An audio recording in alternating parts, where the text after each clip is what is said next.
નમસ્કાર મિત્રો, તમારું સ્વાગત છે અમારી આ યુટ્યુબ ચેનલ શિક્ષણ સારથીમાં. આજે આપણે નીડ ફ્લેન્ડર્સની 10 ભાગની ક્રિયાપ્રતિક્રિયા વિશ્લેષણ પદ્ધતિને એકદમ સરળ રીતે સમજવાના છીએ. અને હા, અહીં ગોખણપટ્ટીને કોઈ સ્થાન નથી.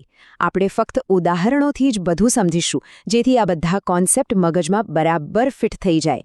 બીએડ, ટેટ કે ટેટ જેવી પરીક્ષાઓની તૈયારી કરતા હોઈએ ત્યારે આ શૈક્ષણિક સિદ્ધાંતો ક્યારેક માથાનો દુખાવો બની જાય છે, ખરું ને? પણ ચિંતા ન કરો, ફ્લેન્ડર્સનો આ સિદ્ધાંત કોઈ અઘરો વિષય નથી. એ તો ક્લાસરૂમના જીવંત વાતાવરણને સમજવાની એક મજેદાર ચાવી છે. તો ચાલો આજે સાથે મળીને આ ચાવીનો ઉપયોગ કરતા શીખીએ. આજે આપણે શું શું જોવાના છીએ એની એક ઝલક. પહેલાં તો આપણે ફ્લેન્ડર્સના એ 10 ઘટકોને જાણીશું. પછી શિક્ષકના પરોક્ષ અને પ્રત્યક્ષ પ્રભાવ વચ્ચે શું ફરક છે એ સમજીશું. વિદ્યાર્થી અને ક્લાસમાં છવાતી શાંતિની શું ભૂમિકા છે એ પણ જોઈશું.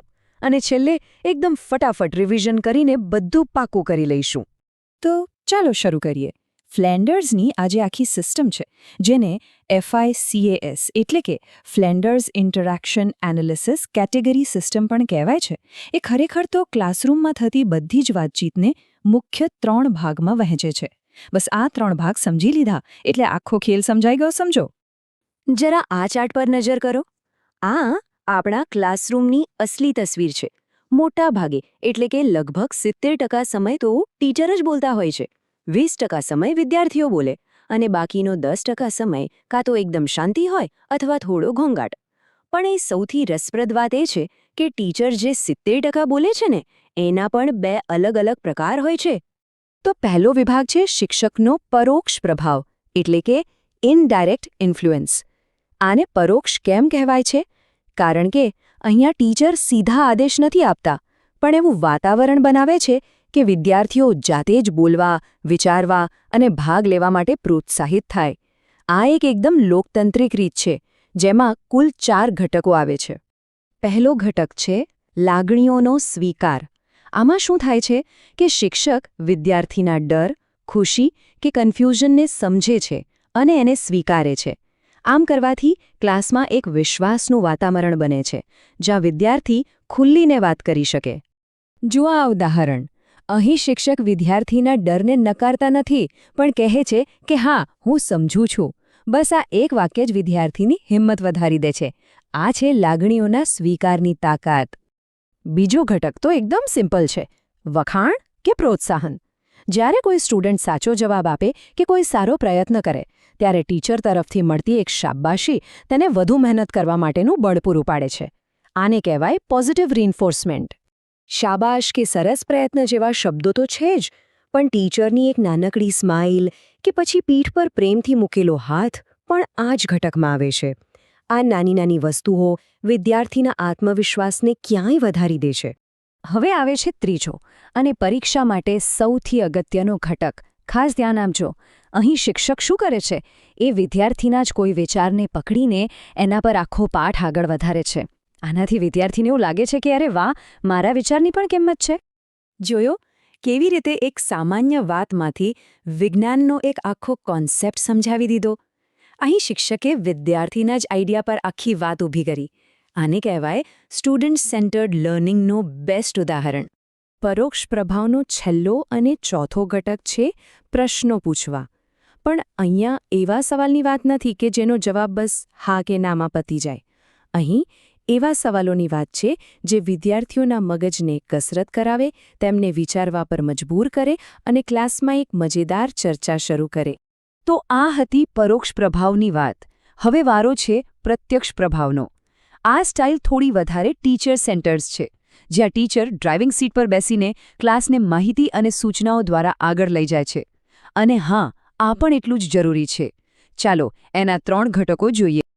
5મો ઘટક એટલે કે લેક્ચરિંગ અથવા વ્યાખ્યાન. આ તો આપણી સૌથી જાણીતી મેથડ છે, જેમાં શિક્ષક કોઈ વિષય પર માહિતી, તથ્યો કે સિદ્ધાંતો રજૂ કરે છે. જ્યારે કોઈ નવો ટોપિક શરૂ કરવો હોય ત્યારે આ પદ્ધતિ ખૂબ જ અસરકારક છે. આ વ્યાખ્યાનનું એકદમ સ્પષ્ટ ઉદાહરણ છે. અહીં શિક્ષક સીધી જ ઐતિહાસિક માહિતી વિદ્યાર્થીઓ સુધી પહોંચાડી રહ્યા છે. અહીં કોઈ ચર્ચાની અપેક્ષા નથી, ફક્ત માહિતીનું આદાન-પ્રદાન છે. છઠ્ઠો ઘટક છે સૂચનાઓ આપવી. આના વગર તો ક્લાસરૂમ ચાલે જ નહીં, બરાબર ને? હોમવર્ક લખી લો, ચલો લાઇનમાં ઊભા રહો, તમારું પુસ્તક ખોલો, આ બધી જ સૂચનાઓ આ ઘટકમાં આવે છે, જે ક્લાસને વ્યવસ્થિત રાખવા માટે જરૂરી છે. આ એકદમ સીધી અને સ્પષ્ટ સૂચના છે. આવી સૂચનાઓથી ક્લાસમાં સમય બચે છે અને ભણવાની પ્રક્રિયા સરળતાથી આગળ વધે છે. સાતમો ઘટક છે ટીકા કે સત્તાનું પ્રદર્શન. હવે જ્યારે ક્લાસમાં કોઈ તોફાન કરે કે ડિસિપ્લિન તોડે ત્યારે વ્યવસ્થા જાળવવા માટે શિક્ષક આ ઘટકનો ઉપયોગ કરે છે. અહીં હેતુ કોઈ વિદ્યાર્થીને નીચો દેખાડવાનો નથી, પણ ક્લાસનું શૈક્ષણિક વાતાવરણ જાળવી રાખવાનો છે. તો આપણે શિક્ષકની વાતચીતના 7 પ્રકારો તો જોઈ લીધા, પણ ક્લાસરૂમનું ચિત્ર વિદ્યાર્થીઓ વગર તો અધૂરું જ કહેવાય. તો હવે આપણે બાકીના 3 ઘટકોને સમજીશું, જેમાં વિદ્યાર્થીઓની વાતચીત અને ક્લાસમાં છવાતી શાંતિનું શું મહત્વ છે એ જોઈશું. 8મા અને 9મા ઘટક વચ્ચેનો તફાવત બરાબર સમજવા જેવો છે. 8મો ઘટક છે વિદ્યાર્થી પ્રતિભાવ, એટલે કે ટીચરે સવાલ પૂછ્યો અને સ્ટુડન્ટે જવાબ આપ્યો, જેમ કે ભારતની રાજધાની કઈ? દિલ્હી. વાત પૂરી. પણ 9મો ઘટક એટલે વિદ્યાર્થીની પહેલ. અહીંથી અસલી જિજ્ઞાસા શરૂ થાય છે. જ્યારે વિદ્યાર્થી જાતે ઊભો થઈને કોઈ નવો જ સવાલ પૂછે, જેમ કે સર, આકાશ વાદળી જ કેમ દેખાય છે? અને હવે છેલ્લો 10મો ઘટક, મૌન કે ગોટાળો. ક્લાસમાં જે શાંતિ છવાય છે ને, એ હંમેશા ખરાબ નથી હોતી. ક્યારેક એ વિદ્યાર્થીઓને વિચારવાનો સમય આપે છે. અને જે ગોટાળો કે ઘોંઘાટ થાય છે, એ ટીચર માટે એક સિગ્નલ છે કે કદાચ વિદ્યાર્થીઓને કંટાળો આવી રહ્યો છે અથવા કંઈક સમજાયું નથી. ચાલો તો આખા 10 ઘટકોની એક જ વારમાં મગજમાં ફિટ કરી લઈએ. એક સુપરફાસ્ટ જોરદાર રિવિઝન માટે તૈયાર થઈ જાઓ. તો પરોક્ષ પ્રભાવના 4: લાગણીનો સ્વીકાર, વખાણ, વિચારોનો ઉપયોગ અને પ્રશ્નો. પ્રત્યક્ષ પ્રભાવના 3: વ્યાખ્યાન, સૂચનાઓ અને ટીકા. વિદ્યાર્થીની વાતચીતના 2: પ્રતિભાવ અને પહેલ. અને છેલ્લે 1: મૌન કે ગોટાળો. બસ થઈ ગયા 10. કેટલું સહેલું છે! આ 10 ઘટકોને ખાલી યાદ રાખવા પૂરતા નથી. અસલી કળા તો એ સમજવામાં છે કે ક્યારે લેક્ચર આપવું, ક્યારે વિદ્યાર્થીના વિચારને પકડીને આગળ વધવું અને ક્યારે સવાલ પૂછીને શાંતિથી જવાબની રાહ જોવી. એક સારો શિક્ષક આ 10 ઘટકોનો ઉપયોગ એક સંગીતકારની જેમ કરે છે, અને ત્યારે જ ક્લાસરૂમમાં જ્ઞાનની એક સુંદર ધૂન રચાય છે.